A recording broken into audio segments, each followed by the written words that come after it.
સનાતન સનાતન મધ્યાહને પાણીનું બુંદ લઈને સાગરને સમજવાનો પ્રયત્ન કરીએ અને સૂરજના એ તાપથી એ ભરોસાવાળું બુંદ બાષ્પીભવન થઈ જાય અને જે આપણે અહેસાસ કરીએ કે હું સાગરને સમજી ગયો, વાત કંઈક સનાતનને સમજવા માટેની એવી છે. સનાતન અંત અને શરૂઆત, આ સૃષ્ટિની શરૂઆત પહેલા પણ સનાતન સત્ય હતું, સૃષ્ટિના અંત પછી પણ સનાતન સત્ય રહેશે હશે.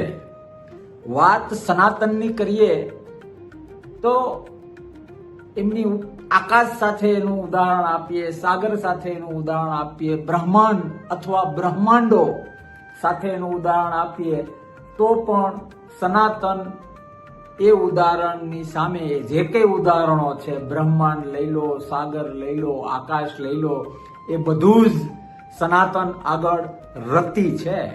સનાતન આગળ એક નાનો એવો કણ છે. આ સ્વરૂપ છે સનાતનનું.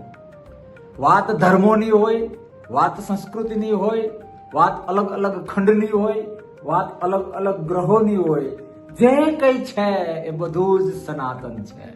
જે કઈ છે એ બધું જ સનાતન છે. સનાતનને અને વિજ્ઞાનને, આ બંને બાબતોને ક્યાંક ને ક્યાંક અમુક લોકો દ્વારા અલગ અલગ રીતે બતાવવામાં પ્રયત્નો કરવામાં આવે છે. એમાં પ્રશંસાઓ પણ થાય છે, ટીકાઓ પણ થાય છે. પણ એ પ્રશંસાઓ, એ ટીકાઓ, એ શાંતિ, એ સત્ય, એ યુદ્ધો, એ પીડાઓ, એ આનંદ, એ મજા, એ સુખ, એ ઈર્ષા, એ માનવતા, એ પાપ, એ પુણ્ય, જે કંઈ છે એ બધું જ સનાતનની કમ્પેરમાં મારી દ્રષ્ટિએ રતિભાર પણ નથી. આ વિશાળતા છે એ સનાતનની. વિવેકાનંદજી, પૂજ્ય વિવેકાનંદ વિશે હું બધું જ જાણી લઉં, એ ટુ ઝેડ બધું જ જાણી લઉં, એનાથી હું વિવેકાનંદ નથી બની જતો. પૂજ્ય બાપુ મહાત્મા ગાંધી બાબતે હું બધું જ જાણી લઉં, એનાથી હું પૂજ્ય બાપુ નથી બની જતો. મહારાણા પ્રતાપ, શિવાજી, ઘણા લોકો, લાખો ઉદાહરણ આપી શકાય. એમની બાબતે એ ટુ ઝેડ બધું જાણવાથી હું મહારાણા પ્રતાપ નથી બની જવાનો, હું શિવાજી નથી બની જવાનો. હું દાવો કરી શકું કે પર્ટિક્યુલર વિવેકાનંદજી હોય કે મહારાણા પ્રતાપ હોય કે શિવાજી હોય કે કોઈ પણ વેલ નોન બહાદુર વીર પર્સનાલિટી હોય, એના વિશે હું જાણી લઉં. એનાથી એ પર્સનાલિટી હું બની જતો નથી. સેમ ટુ સનાતન છે. સનાતનમાં સમર્પણ અને નમન એનાથી વિશેષ કંઈ હોતું નથી. કારણ જેટલું આપણે જાણીએ એનાથી કઈ ગણું આપણે જે કંઈ જાણીએ એ બુંદ છે, તો સનાતન એ સાગર છે. એ કમ્પેરિઝન કરવી એ ક્યાંક ને ક્યાંક મને વ્યક્તિગત અયોગ્ય લાગે છે. અને એ સનાતનના જે સંતો છે, એ સંતો એ એમની એક સેના છે એવું કહી શકાય. એ પણ ખૂબ નાની વાત છે. સનાતનની જ્યારે વાત હોય ત્યારે આ દુનિયાના કોઈ પણ શબ્દ પ્રયોજન તમે કરો, એ બધા જ શબ્દો પ્રયોજનનો સરવાળો કરીએ તો પણ સનાતન એ સનાતન છે. એનું વર્ણન, એનું સમગ્રલક્ષી વર્ણન શક્ય છે નહીં. અને કદાચ ભવિષ્યમાં શક્ય બને તો કોઈ જીવમાં એ શક્તિ નથી કે એ સનાતનને સંપૂર્ણ રીતે સમજીને ડાયજેસ્ટ કરી શકે, એનો વજન ઉપાડી શકે. મેં કહ્યું એ પ્રમાણે જે સંતો છે, અને એ સંતોને હું વ્યક્તિગત એવું માનું છું કે એક સેના છે. આજકાલ કોઈ એવું કહે છે કે પેલા સંત આવા છે, પેલા સંત સારા છે, ટીકાઓ, પ્રશંસાઓ, નમન ઘણું બધું થતું હોય છે. પણ મારે એ કહેવું છે કે જ્યારે વાત સનાતનની હોય ત્યારે કોઈ પણ બાબતના રક્ષણ માટે સનાતનને રક્ષણની પણ જરૂર નથી.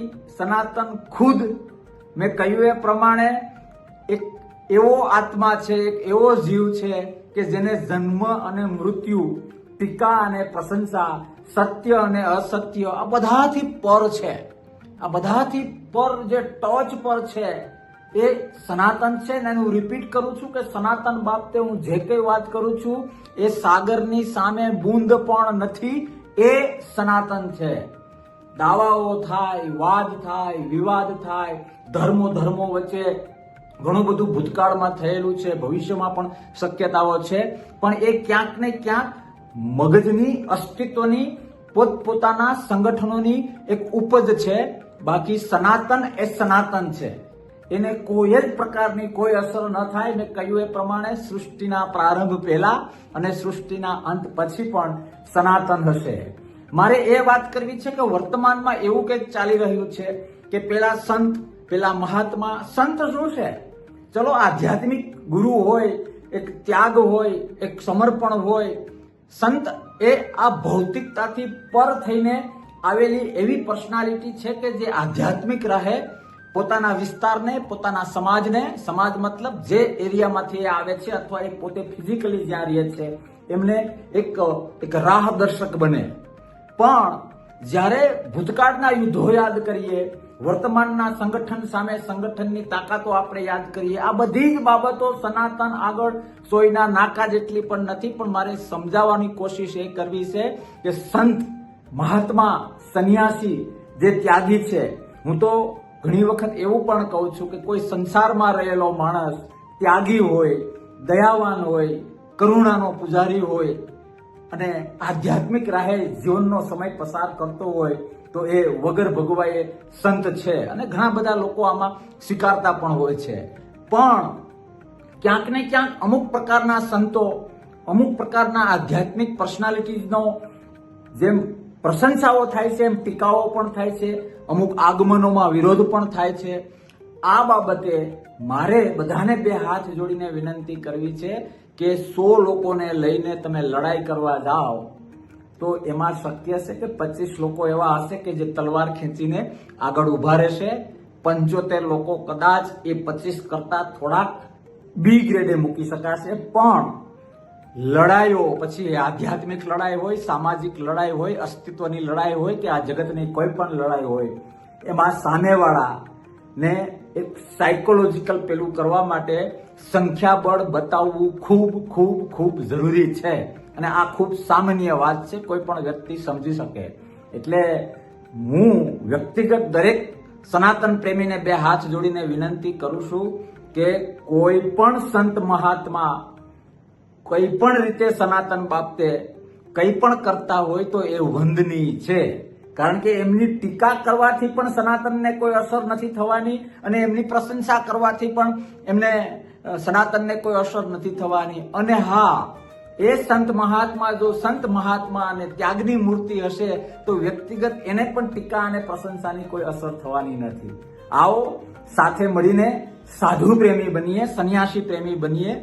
વિરોધ, પ્રશંસા, ટીકા આ બધાનો ત્યાગ કરીએ. સનાતનનો કોઈ રક્ષક હોય, એમની આવડત પ્રમાણે જે કંઈ કરતા હોય. અને હા, શ્રદ્ધા જેમ સનાતન છે એમ અંધશ્રદ્ધા પણ સનાતન છે.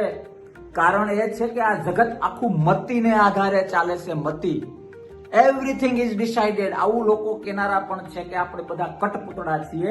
Everything is decided. ન કરવાનું કામ થાય છે. વિચાર એ વિશ્વની માતા છે, વિચાર એ વિશ્વની જનની છે. હું કોઈ પણ સારું કામ કરીશ તો પેલા મને વિચાર આવશે, હું કોઈ પણ ખરાબ કામ કરીશ તો પેલા મને વિચાર આવશે. એ મતી પ્લસ માઇનસ, હકારાત્મક નકારાત્મક માટે આ બ્રહ્માંડમાં એક એવી શક્તિ છે કે જે કામ કરે છે. અને હું તો ઘણી બધી વખત બોલું છું કે ભગવાન પાસે, પ્રભુ પાસે, આપણી જ્યાં શ્રદ્ધા છે એમની પાસે માંગવું હોય તો એક જ બાબત માંગવા જેવી છે કે અમારી મતિ હકારાત્મક રાખજો. જેની મતિ હકારાત્મક છે એ ક્યારેય નકારાત્મક કર્મ ન કરી શકે. એટલે આવો સનાતનને વાસ્તવિક રીતે સમજીએ. જે ગામ જવું છે એ ગામનો જ રાહ પકડીએ, નહીં તો થાકી પણ જઈશું અને એ ગામે પહોંચી પણ નહીં શકીએ. એટલે જે સંત મહાત્માઓ હોય, એના આગમન કે જાવન હોય, એના ઉપર જે ટીકા ટિપ્પણીઓ થાય છે એ ક્યાંક ને ક્યાંક સત્યથી ઘણું દૂર છે. કોઈ સંત મહાત્મા ભોળો છે, કોઈ સંત મહાત્મા તમને વ્યક્તિગત ઘડીકવાર માની લો કે પસંદ નથી, પણ એ સંત મહાત્મા, એ સાધુ, એ આધ્યાત્મિક ગુરુ બીજી કોઈ પણ રીતે કદાચ તમારી નજરે યોગ્ય હોય કે ના હોય, પણ સનાતનની ફોજના એ સંખ્યાબળ બતાવવા માટે તો એ એકો જ રહેશે, હતો અને છે. અને હા, આપણે વિજ્ઞાન અને સનાતન વચ્ચે પણ ઘણી વખત નાના મોટા ટકરાવો જોઈએ છીએ. એક લોકો આવું સ્ટેટમેન્ટ નિવેદન આપે છે, બીજા લોકો આવું નિવેદન આપે છે. પણ મારું વ્યક્તિગત જે કંઈ હું આશ્રમોમાં અને આધ્યાત્મિક વાંચનને આધારે જાણ્યો છું, વિજ્ઞાન શું છે, જેટલું સનાતનને આપણે જાણી શક્યા છીએ એ વિજ્ઞાન છે. અને જેટલું હજી વિજ્ઞાન જાણી નથી શક્યું, વિજ્ઞાન હજી જ્યાં પહોંચી નથી શક્યું, એ બાબતનો વિજ્ઞાનના આધારે આજે વિરોધ કરવો એ ક્યાંક ને ક્યાંક પોતાના ચહેરાઓ ચમકાવવાની વાત હું માનું છું. વિરોધ કરવા જેવું એટલા માટે નથી કે ધીમે ધીમે ધીમે ધીમે વિજ્ઞાન આગળ આવશે અને સનાતનમાં જે આજે આપને કલ્પનાઓ લાગે છે, આજે આપને ક્યાંક ને ક્યાંક વાસ્તવિકતાથી દૂર હોય એવી બાબતો લાગે છે, એ એટલા માટે લાગે છે કે આપણે સ્વભાવગત સાબિતીઓમાં માનીએ છીએ. સ્વભાવગત આપને એવું લાગે છે કે પુરાવો હોવો જોઈએ, પણ આજની તારીખે વિજ્ઞાન ત્યાં નથી પહોંચ્યું એટલે આપણી પાસે વિજ્ઞાન નથી. બાકી ભાઈ માહિતી નથી એટલે આપણે નથી સ્વીકારતા. બાકી આ બ્રહ્માંડમાં જે કંઈ છે, જે કંઈ હતું અને જે કંઈ હશે એ સનાતનની દેણ હતી, સનાતનની દેણ છે અને સનાતનની દેણ રહેશે. એટલે ક્યાંય કોઈએ પણ છીછરાપણામાં, કોઈએ પણ થાળીમાં રહેલા 2 બૂંદ પાણીને આધારે દરિયાને ખોટો સાબિત કરવાનો પ્રયત્ન ન કરવો. અને જે નાના મોટા એના સિપાહીઓ છે, પછી એ સનાતન પ્રેમીઓ હોય, સંત હોય, સાધુ હોય, મહાત્માઓ હોય, એ કોઈ હોશિયાર હોય, કોઈ જ્ઞાની હોય, કોઈ બધું જ ત્યાગ કરીને એની રીતે જીવતા હોય, કોઈ નાની મોટી ભૂલો પણ કરતા હોય કે જે આપને ગળે ના ઉતરે, પણ એ જે હોય એ કન્ડિશનમાં એને સ્વીકારીને સનાતનના ફોજના એક સિપાહી તરીકે એને વંદન કરીએ તો ક્યાંક ને ક્યાંક સનાતન પ્રેમી અને સનાતન હોવાનો આપણે ગૌરવ વધુ સવિશેષ થશે. એટલે વિશેષ કંઈ નથી કહેવું. આવો સાથે મળીને સનાતનને સમજીએ. સત્ય હોય, ધર્મ હોય, કર્મ હોય, ભૂતકાળ હોય, ભવિષ્યકાળ હોય, આપણે બધા હાથીની સામે કીડી મૂકીએ ને એ કીડી જેટલા પણ નથી જ્યારે વાત સનાતનની હોય. આવો સાથે મળીને સનાતનને સમજીએ, સનાતની બનીએ અને જીવનનો આનંદ માણીએ. જય સનાતન. વિરોધ નહીં, સહમતિ દર્શાવીએ. જય સનાતન.